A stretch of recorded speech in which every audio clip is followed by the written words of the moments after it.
செழியன் வீட்டு அழகியின் தோற்றம் ஒன்று இருந்தது. வண்ண வண்ண மலர்களும் பயன் தரும் செடி கொடிகளும் அங்கு நிறைந்து இருந்தது. தோட்டத்தின் அருகே சில மரங்களும் இருந்தன.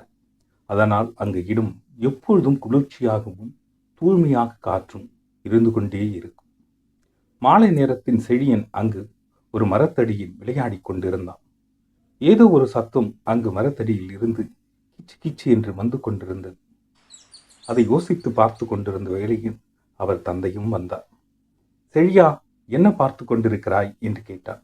அப்பா, இங்கே கிச்சு கிச்சு என்று ஒரு சத்தம் வருகிறது என்றார். அப்பா, அது அணிலுடைய குட்டி, நேற்றே பார்த்து விட்டேன். அது குட்டியை வைத்திருக்கிறது, அதனால் சத்தமா இருக்கிறது. அப்பா, நான் அதை பிடிக்க வேண்டும். நான் பார்ப்பதற்கு எனக்கு உதவி செய்வியா என்று கேட்டார். தாயிலிருந்து பிரிக்கக்கூடாது, மிகுந்த துன்பத்திற்கு ஆளாகிவிடும் என்று சொன்னவுடன், அப்பா, ஒருமுறை நான் தொட்டு பார்த்து விடுகிறேன், எனக்காக உதவி செய்யுங்கள் என்று சொன்னான்.